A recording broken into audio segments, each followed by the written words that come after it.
And drawn to the west, more Indonesian workers, including caregivers, are setting their sights beyond Asia, citing better pay and rights protection as reasons. Well, looks like Indonesian workers are looking beyond Asia for jobs. Canada is one destination as it promises better pay and rights protection. So JForce takes a closer look at how some Indonesian workers are preparing to work in the West.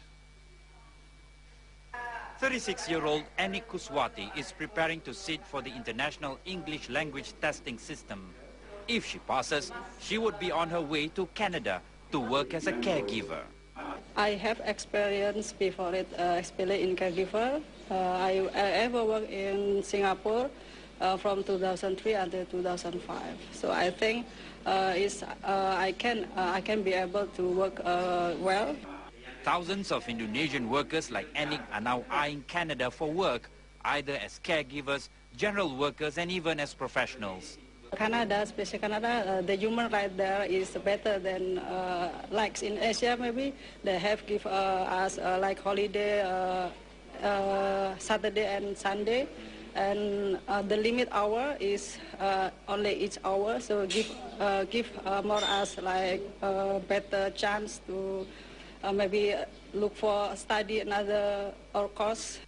Traditionally, Asian and Middle East countries have been the preferred destinations for more than 4 million Indonesian workers. They remitted home more than $11 billion last year. But Indonesian labor agencies now see Canada as an emerging new destination.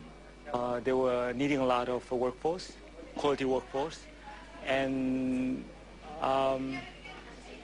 they provide very good security, but most of all is their salary, I guess. Industry players say they have dispatched about a dozen Indonesians to Canada so far, but the numbers are growing.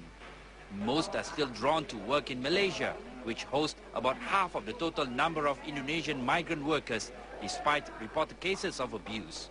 They mainly depends on the people that they know, which is so-called the recruiters. So when the recruiters tell them to go to this area, they will just follow. Sukaisi and Sri Wahyuni, however, are heading to Taiwan. Taiwan kan belum ada cerita, maksudnya kekerasan, kita itu masih dilindungi di sana sepenuhnya.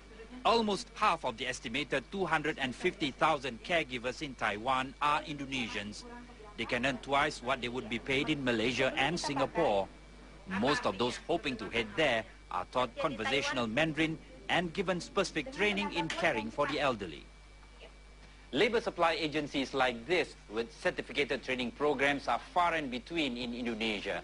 Most are not willing to incur extra costs in providing training like this, and definitely do not want to suffer lower profit margin in a highly competitive and loosely regulated industry.